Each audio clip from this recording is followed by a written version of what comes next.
Welcome, everybody. You are listening to a new episode of the Mystics on a Mission show. I am your host, Hannah Beer, and I'm very excited because our guest today is Steph Jagger. Hi, Steph. Hi, excited to be here.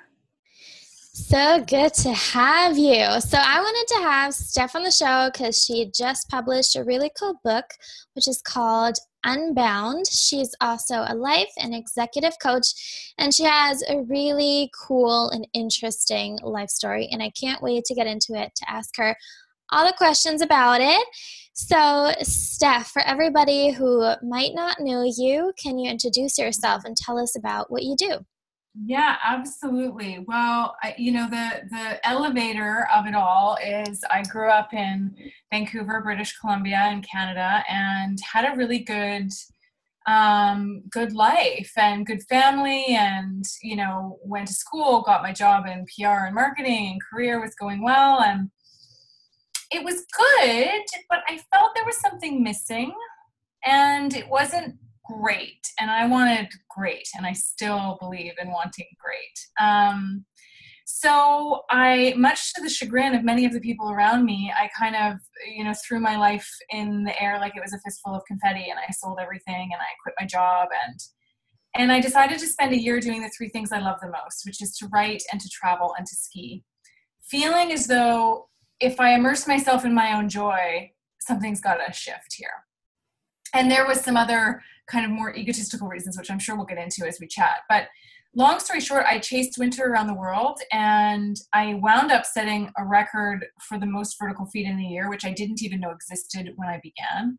I also met the man that I'm now married to. And so after the trip, I moved to San Diego, California, which is where he was, and started doing, shifted my career to executive and life coaching, went back to school, and then wrote a book about it all, which is called Unbound. And that just came out in January, and it's been very exciting. And it's a book about skiing, but you don't need to be a skier to read it, because more so it's a book about self-discovery. And really for me, it became about how do I rediscover the divine feminine, which I had kind of shoved very far to the side in my young life. And how do I bring that to the forefront and balance that with the masculine energy from which I was driving? And so it really became a book about that and a journey about that. And of course, such is life, it's an ongoing journey, right? It doesn't stop right after the ski trip ended. Life continues on. But yeah, so that's the quick and dirty. And I now live in San Diego, but we split time between here and British Columbia. And I have the life coaching side of things, and I have the writing side of things, and it's a wonderful, wonderful way to live. That's so cool. So was there a trigger moment for you before you decided to quit your job? Like, did shit hit the fan, or was it something that's been in the works for a longer time? Like, you've been planning it and thinking about it? Right. And this is a really, really great question. So shit did not hit the fan. And I think that this is probably one of the reasons that makes my story a bit different and makes it stand out from many other female written memoirs. Note that I did not say memoir in total, because there is a trend in our female written memoir that, and in our lives, that dictates that shit does have to hit the fan before we ask for something more different or better. And I'm a big believer in that we need those stories, because sometimes shit does hit the fan, and we need to know how to pick up the pieces and rise from the ashes when the ashes exist. But when they don't exist and we want more, better, or different, I think we need to have the kind of gumption and permission and everything that we, to go and do those journeys, regardless. So as I said, my life was good. I just felt there was a discontent that had creeped in, and a slight boredom. And I thought that was a good enough point for me to attempt to make a shift from. There was an aha moment when I was on a chairlift. This is in the book. I was on the chairlift with a handful of friends. We were skiing midweek, and when I got to the top of the chairlift, I saw the sign that I'd seen many, many times before, which says raise restraining device. And it's for snowboarders and skiers, they'll know this. For people who don't, it's like when you get onto the ski lift, there's a bar that you lower to keep yourself safe and on the lift. And when you get to the top, you raise that bar. And there's signs that tell you when to do this. And I saw that sign, and of course I'd seen it thousands of times before, but it was different this time. I looked back at it and I thought, geez, what is holding me back? From to go for something more or different or better. Is it the fact that I've got a mortgage, or the fact that I've got a career, or is it the fact that I'm not really, that good of a skier? Is it the fact that I don't have enough money to do this? Like, what is it that's holding me back from, leaving it all, dropping it, and chasing the three things that I love the most? And if I could identify those things and kind of raise them one by one, could this actually be possible? And that really became the beginning of the quest, was that blue tin sign that said raise restraining device. And that's been a real mantra the whole time. There's going to be times in people's lives and in my life, I hope not, but that shit's going to hit the fan. But if we're capable of making change before that, why would we not? So that's the gist of it. And I think, I sometimes get a bit of heat for that I, a lot of people say, oh, there was no tragedy. Oh, there was no real reason for her to do this. There was no significant episode that started her off. And that, this kind of opening in a book or in a story is a bit of a turnoff for me. And I always challenge that. Really? You would rather have had me wait and become more unhappy and more unhappy and more unhappy until I started doing things like sabotaging my own career, or, drinking way too much Chardonnay until it became a problem, or, all of these different things. We're capable of making change from a place of relative wholeness. And I think we need both of those examples in our lives. I love this so much. So every now and then I get a client and she'll tell me, I feel like I'm always putting out fires, or people who say, I need stuff to hurt so that it'll motivate me. And I feel like a big part of this is also self-worth, Do I deserve to have flow in every area of my life? Do I feel I deserve to have it all? Do I feel like I deserve to live life the way it just suits me best, the way I feel like I'm living it in this very moment? Yeah. And that's really beautiful that you just went, I'm pursuing this. Like, these three things bring me so much joy. I'm not waiting for all this to come crashing down. Like, I am, it did seem like you were very much aware of all the good stuff in your life, and you said, okay, cool. Now the next step. Yeah, I think that's a good point. That you talk about deservedness, we talk about worthiness, and the feeling of being enough. And I feel like, to be quite frank, many times I feel like this is a problem of privilege. And there's a lot of women that I talk to in my coaching world that are in a category of what I would call privileged, as I was and as I am. And I think we need to, own that and understand, the doors that are already open for us because of that. But I feel like a lot of people, there's almost an excuse that I hear coming up that's like, I need to be grateful for what I have. And we do need to be grateful for what we have. And I was grateful and still am grateful for many of the things that I haven't had. But gratitude doesn't mean that we then sit back and wait for it to leave. Gratitude means, oh my gosh, I'm so grateful for this. But I also believe that there's possibility for something different or more in my life, at the same time as being grateful for what I have right now. I think there's a lot of people that use that as a bit of an excuse, like, well, I know many people can't have or don't have what I have, so I should be happy with it. Well, I call a little BS on that. I think we can have both. I think we can have gratitude, and I think we can also have a desire for something more different or better. Mm-hmm. Beautiful, because life does go on. Like, we all do eventually evolve. And I so agree with you that oftentimes, okay, so I don't want to be too general here, but for some people in some instances, and for myself in the past as well, it's like it's easy to just think, oh, I'll just do my gratitude practice and I'll feel so grateful. And then I'm not going to think about all the places in my life where I would really want them to be better, and I know exactly how I would like them to be. And I'm totally capable of making that change, but I'll just stay in the resistance and focus on the feeling of gratitude. And it's almost like we use it as a crutch. And I so agree with that. Yeah. It's like, can we mix gratitude with manifestation? Mm-hmm. Gratitude for what we have and where we are and the place we are in this present, and gratitude for the past, however stunning the past was or however gnarly the past was that got us to this place. And can we mix that with a conversation with our future about manifestation? That to me is where it's at. Yeah. And I think as women, we wait for permission, we wait for validation, we put our work into the world a lot of times, expecting it to give us that in return. Permission, validation, worthiness, deservedness, a feeling of I am enough. We have to understand that we have those things innately. Everybody is worthy, everybody is deserving, everybody is enough, you have the permission, you have to give yourself the validation from the very beginning.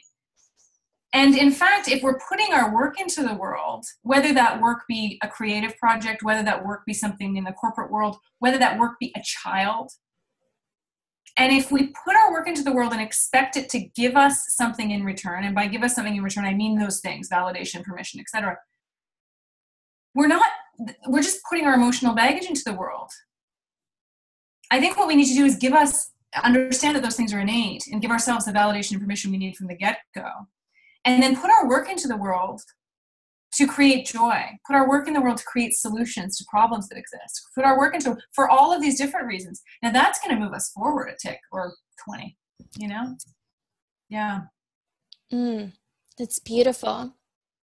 So I would also love to hear about your skiing trip around the world. How long ago was that? That's a good question. So I did that trip in 2010, 2011. So we're looking at, kind of 6-7 years ago. And I was 29 years old when I left for the trip, which I think is a really kind of important time in our lives as we kind of decide what kind of adults and women that we're going to be in the world. And, the trip was really, as I said, I thought, well, if I immerse myself in my own joy for this amount of time, something must change. There was also an ego pull into the trip. I think I was driving in my life from a very kind of generalized, a very masculine ideal. And I thought, geez, if I could ski around the world and ski 4 million feet in the time that I'm gone and come back, there's just no arguing that I'm going to be the one with the biggest cojones in the room. This will certainly prove that I am enough. That's where it was all driving from. That's how the universe kind of hooked me in and used that bait to push me forward, because, the universe is smart, and when you're as stubborn as I was, and probably still am in many ways, it uses your ego as a snag in. And so that's what I went on the trip thinking it was going to be, just a real bolster up to my ego, which was already fairly bolstered up to begin with. And so what a stunning shock and surprise to me that it was really, in fact, about the exact opposite. That the journey that I was lured into was really about the breaking down of that ego and identity, and really not about generating more and more and more of this masculine ideal, but that I had developed in my head and defined in my head, but more about how do I balance, as I said before, how do I rescue the feminine, which I had really just kind of defined in a very limited way and shoved to the side. How do I rescue that? And how do I bring that to the surface and have the two of them be, kind of do a dance together and be balanced, within me. And again, this is a question that I live to this day. How do I have this exist in my business? How do I have this exist in my day-to-day life, in my relationship with my friends or my husband? How do I, that's an ongoing question. But that was the gist of it. And the trip itself, gosh, it was glorious. I've always loved to travel. And so for me to be able to go around the world and visit, 5 different continents and, multiple different countries and ski in well over 50 different resorts. And it was so stunning. And I think the biggest learning of that, or the beauty of that, was the mountains. I mean, in the book, they almost, and for me, they became another character and a teacher and a guide and a real mirror. And I learned, and still do to this day, learn a lot from big nature like that. There was times where the mountains were full and stunning and I felt energized. And there was times where the mountains were bare and rocky and patchy. And you just I would look in the mirror and go, oh my gosh, that's me right now. They just, what a great teacher Mother Nature is for us. It's one of the biggest lessons that I learned and continue to go back to over and over again today in my life. That's so cool. I wonder about your definition of masculine and feminine. I feel like many of us get so confused around that. There's so much information. And so how would you define feminine and masculine qualities? Well, this is an interesting conversation because this narrative and this landscape is shifting so dramatically. I think when I was in my younger years, I grew up in the 80s and 90s in Canada. And I think the way that I grew up, I'm not saying all of Canada is like this, but the way that I grew up and the family that I grew up in, there were very traditional gender roles at play. And by traditional, I mean, the mom stays at home and bakes the cookies and looks after the kids, and the dad goes to work, etc. And I want to be really clear, first and foremost, that I don't have any judgment about those roles. They just, that was the definition of them. They were, that's what I saw all growing up. And so my definition of masculine success and feminine success, again, when I was younger, in my teens and early 20s, was very clearly attached to those roles. So, the masculine success had a lot of financial success and freedom. It had a lot of rough and tumble physical kind of nature to it. They were rugby players and squash players, and they were athletes, and they were, all of this stuff. The feminine definition of success had a lot to do with how you made a home and how you raised your children, right? So that was the 80s and 90s, which informed who I was in my 20s. Now, we've come a long way, not only in Canada, but also all across the world, in our conversations about gender.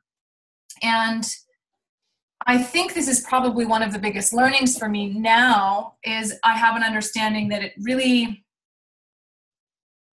there isn't, I don't think, and maybe shouldn't be in society, an idea of feminine success and masculine success. What I've learned is that I am working to kind of combine the two which exist within myself, the yin and the yang, which exist within myself, and to find an authentic place that I sit and what success looks like for me. And I don't think that really has to do with masculine, feminine. And I think where I land is going to be very different than where somebody else may land on the whole kind of spectrum of masculinity and femininity and the kind of traits or definitions of success. I mean, that's all becoming very murky, and it actually, I'm pleased that it is. I think if all of us could just say, this is how I define success as a human being, with this balance of yin and yang within myself, and maybe I've got 93% yin and 7% yang, and maybe this person has 50-50, and maybe this, I think that would be a lovely place to get to. But given the way that I grew up and how I was informed and the kind of generation that I grew up in, and where feminism and patriarchy lived then, and how that informed who I was in my 20s, it was very clear to me. And so that's what I kind of felt, okay, I've got to choose one or the other here. And I chose the what was my definition of masculine identity and success. So I don't know if that answers your question, but I feel like it's a very fluid place for me now, the way that I define success and how I might attach a masculine or feminine energy to it. And And I think it will become more and more that way. And I think it'll become more and more that way in society, which I hope happens. Mm. I love this so much. I think it's extremely confusing, especially when we talk about feminine, masculine, which means something entirely different depending on where you grew up and what family system you grew up, how you were conditioned that way. Like, does it mean gender role to you? Does it mean yin and yang to you? Does it mean divine feminine, divine masculine to you? And I just see so many miscommunications there and so much like confusion. Like sometimes I'll have girlfriends come up to me who say, I'm too much in my feminine, I need to be in my masculine. And it's always this black and white thing where they think, oh, if I want to like achieve something, I have to be masculine. Well, and that's exactly it. It has become this black and white thing, this very binary. It's one or the other. When I'm in this situation, I need to have my feminine show up. When I'm in this situation, I need to have my masculine show up, and I cannot have. And I think we need to shift our view from it being binary, one or the other, black or white, to kind of a more all-encompassing, it just is. You are who you are.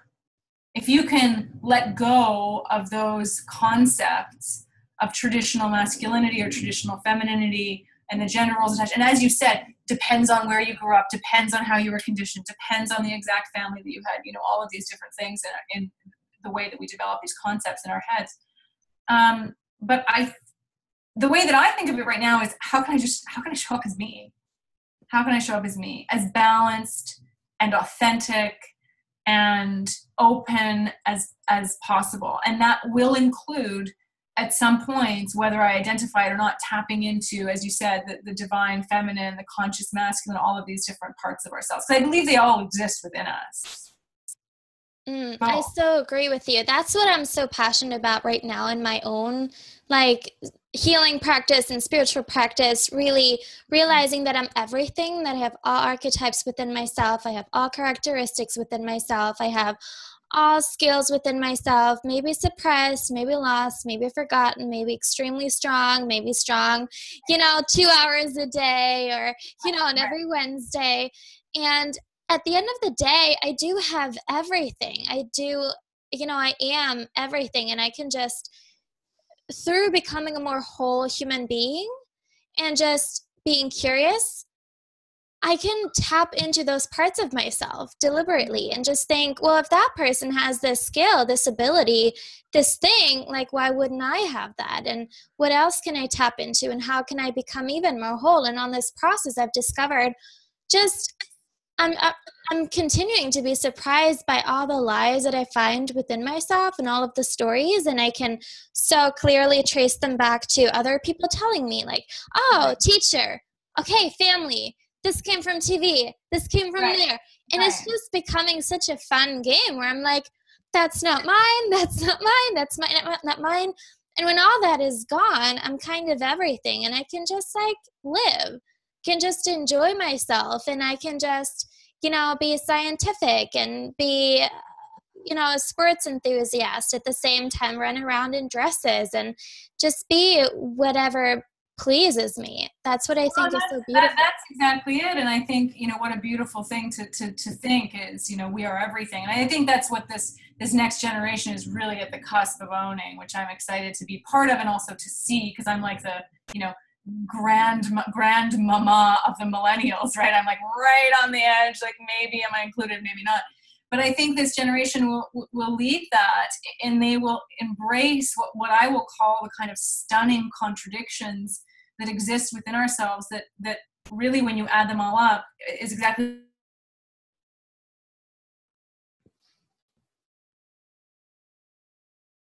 that this is I hope the job of the next generation. This group of millennials that, as I said, like I'm the dear grandmama of, I'm just on the cusp of the top of it. But I hope I get to participate in that, and I hope that they get to bring that through in this definition that we are everything as humans. And that if we can embrace the just stunning contradictions that are within ourselves, instead of saying, well, it has to be black and white, this or that. And if I'm going to be this, I have to throw out, or I have to devalue that. Instead of saying, I am this, and I am also this. And those things may be contradictory, or they may be competing, but isn't that a glorious mess that I'm going to get to live within and figure out? And I think once we start to embrace all that, and that includes masculinity and femininity, and includes multitudes of other things as well, I think that'll be a stunning place to be in. Yeah, that's wonderful. So I would also love to hear a little bit about how the skiing trip, the year on the slopes, has changed the rest of your life. Like, how has that impacted you? Yeah, I think the year of skiing really, when I look back at it and I reflect, like, what was that? It was a year of meditation. I took something that I loved and that challenged me, and I found a flow state within it each day that I was out there.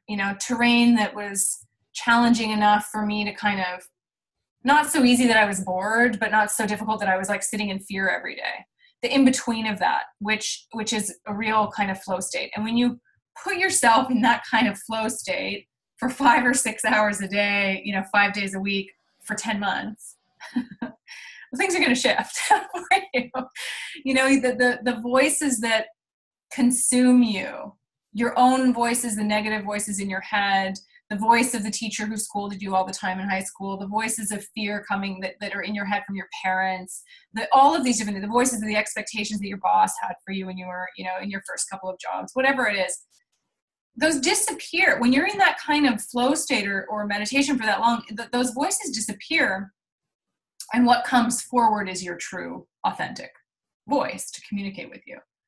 And that was a huge learning outside of that came from the skiing, that came from the actual physical moving meditation.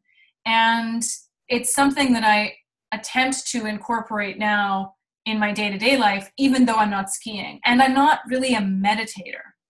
So the question becomes, what activities am I doing that can help me tap into that flow state?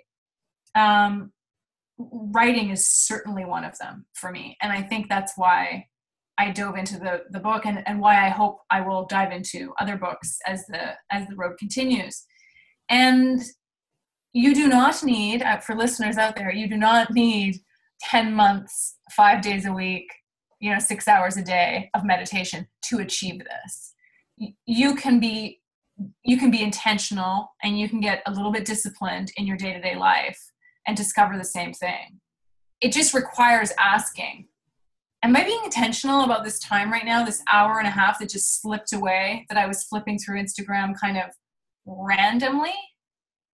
Is there something more intentional that I could be doing to get clear and have my authentic voice be coming through, instead of a voice of fear, or instead of a voice of my mother, or instead of a voice of my best friend, or whatever it is? It might be meditation. It could be, taking the dog for a walk. It could be, there's multiple different things. It could be just waking up and examining the dream that you had last night. But I think that's an important part. It was an important part for me, is the voices in my head were so strong that I needed something pretty extreme to let go of them and tap into the voice of my authentic self. And I think there's many people out there that are similar to me. I also think, this is another thing I think about this coming generation, is that I do think it's full of people who have a stronger idea of their authentic voice. And maybe they're told not to use it, and maybe they're shamed for using it in some ways, but I do feel that's going to be another strength of this generation, is they seem to be much more in tune with their kind of inner wisdom than a handful of different generations before them. And I see this in the coaching work that I do all the time. The women that are coming to me in their 20s, like, blow me away. They have a self-knowledge, they have a knowing that has a much bigger and deeper foundation and attachment than many of the women that I work with who are in their 40s and 50s. So if they can take that knowing and give themselves their permission to use it, well, this becomes a very powerful generation of young people. So excited to be part of this generation, because I do feel the same way, but I also see exactly what you meant with the whole blocked self-expression part. I feel like that's such a big part of it.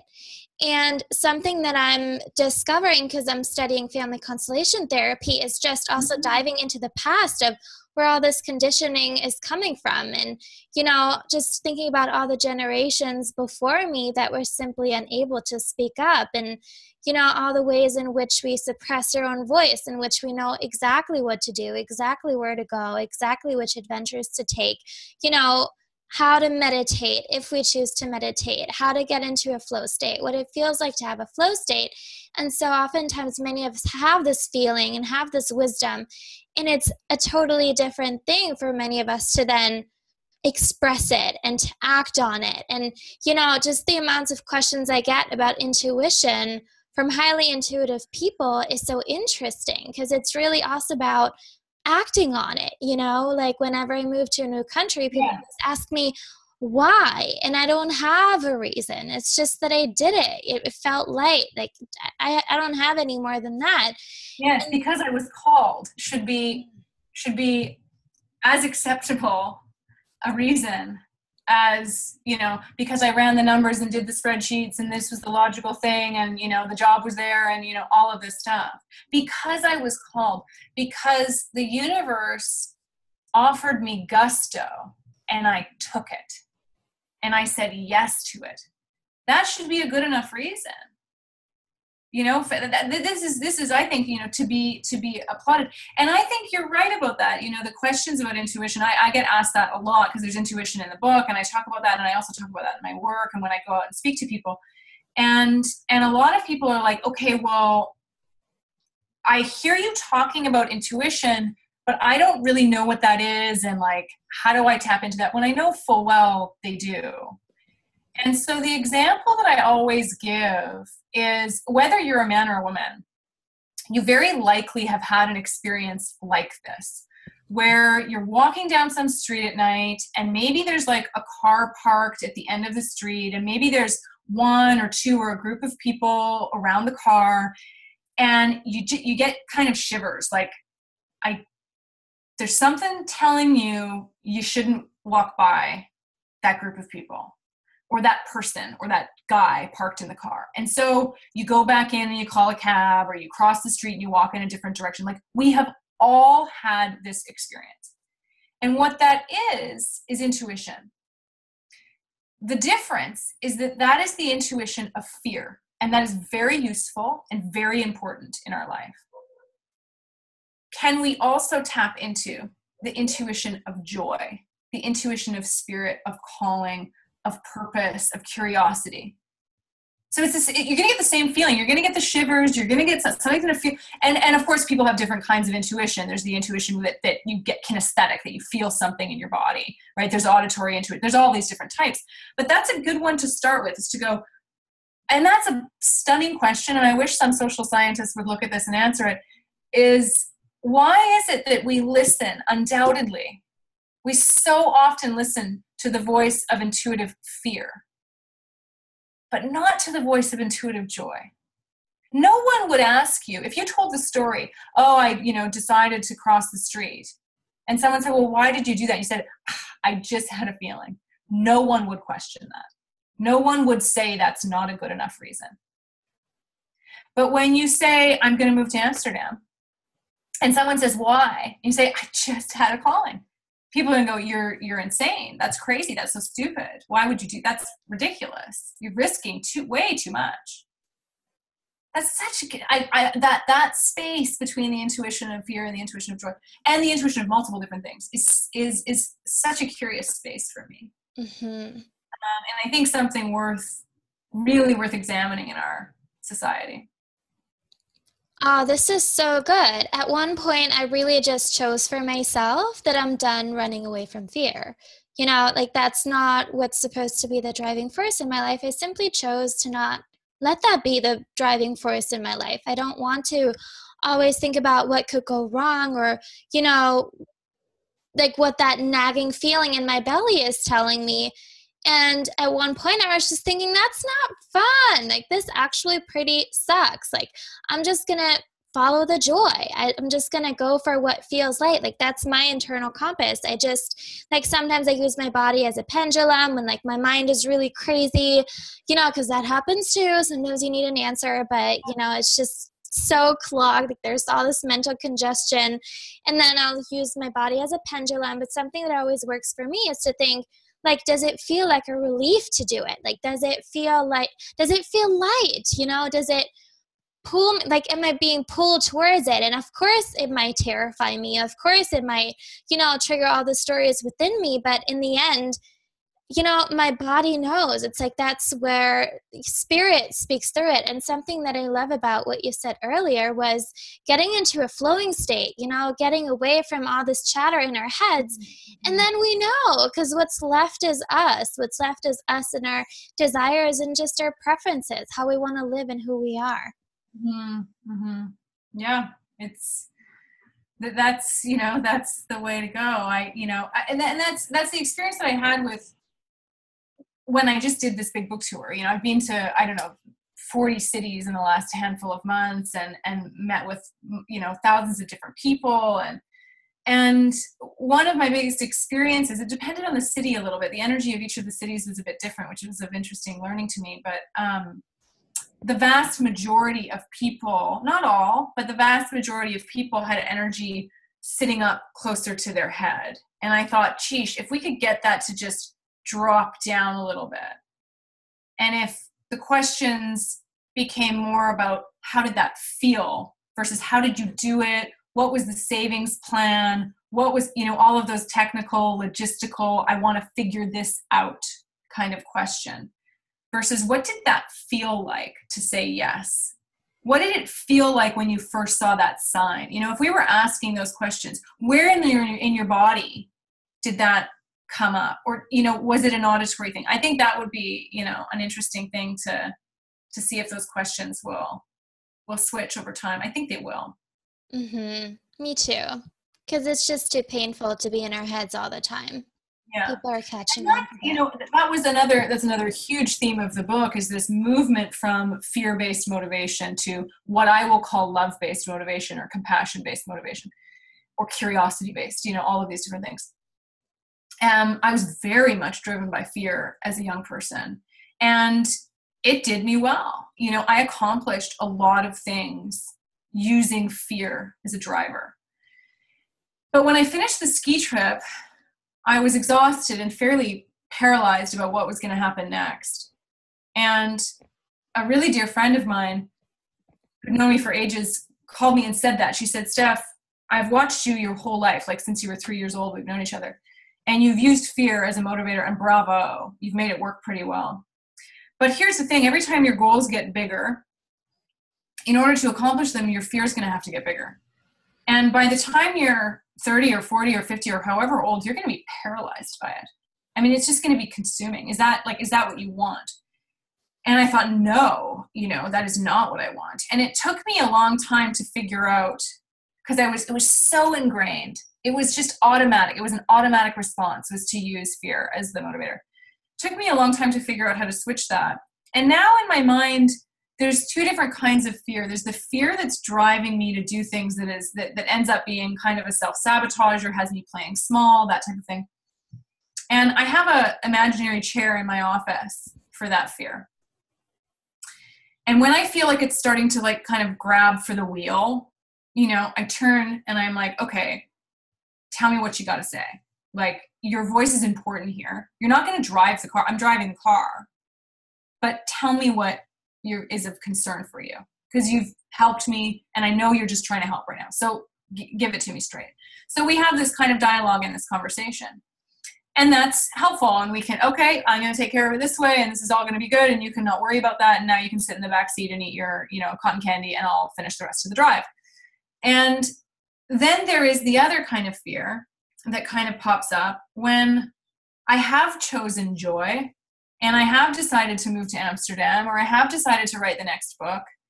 And there are fears that pop up that are just associated with like, I don't know how to do that, or I don't know if I'm going to be able to get a job when I'm there, or, you know, all of these different kind of questions that come up that go like, that create a little bit of a panic. And then in those moments, you know, fear and I kind of look at each other and I go, this is just going to be fine. We've got hope with us. We've got positivity with us. We've got curiosity also in the car. We've got all of it. We're going to be fine. And in fact, if we did know how to do that, how boring. You know, is that the life that we want? If I knew how to do everything the minute that I said yes to doing it, like, would that be a life of adventure of any kind? Probably not. So those are two different types of fear. The fear that is really driving and trying to control and bigger and kind of a motivator. And then there's the fear that's more of the, oh shit, you know, what did I just sign up for? You know, that kind of panicky fear that comes up when I've said yes. When you've said yes to the gusto, when it's been running by your front door and you've gone, I'm with you, and you've dropped things and you've gone to a different country, or you've, you know, signed up for something that you never thought you'd sign up for. So those are two different kinds for me. And I think because of my experience as an athlete, I've learned over time how much, or the difference between fear and adrenaline. And we need adrenaline. So when things feel a bit like, that's adrenaline. That's energy that's getting you ready to do something big, you know, to jump off of the cliff, or to, you know, board the flight, or whatever it is. And quite often I think we try and suppress that, or we eat our way through that, or we drink our way through that, or we, you know, because it's an uncomfortable feeling. But if we can understand, like, oh, adrenaline just came in the room, wonderful, because we're going to need you to get through this. I so love that reframe, because I really appreciate what you said about the second type of fear that goes, oh shit, how are we going to? And I think that's actually really helpful, because yeah, come on over, you know, because those are really good insights. And it's just, for me, it's been really helpful to then look at the deeper intention. Like if somebody, you know, for example, if this voice in my head asks, you know, are you even capable of doing that? You know, I think, well, what would it take for me to be totally capable of doing that? Like, what do I need to, you know, remember about myself? What skills do I need to learn? You know, it's basically like the part of me that has the packing list. It's the part of me that's really good at strategizing, at planning. It's just that oftentimes it's so easy to just push it away and to think, no, I'm just going to hang out with joy and happiness right now. But it's so helpful to have that. And actually the deeper intention of every single thought this type of fear comes with, at least to me, is such a good and loving intention, you know? It's a gift. And if we can use that as, you know, if we can use it as a gift instead of as an excuse, like I think a lot of times those questions come up, are you capable of doing this? And I think we kind of go like, no, I don't think so. You know, and I think that's something to be questioned. Well, fear, that's a great question. Am I capable of doing this? Am I capable of skiing around the world? Like, I'm not a pro athlete. Like, I guess maybe I'd need to like hit the gym a little bit beforehand. Well, now I've got a plan to hit the gym. Thank you, fear. You know, as you said, I love the metaphor that you've used as it's my packing list. It's going to ask the questions that need to be asked.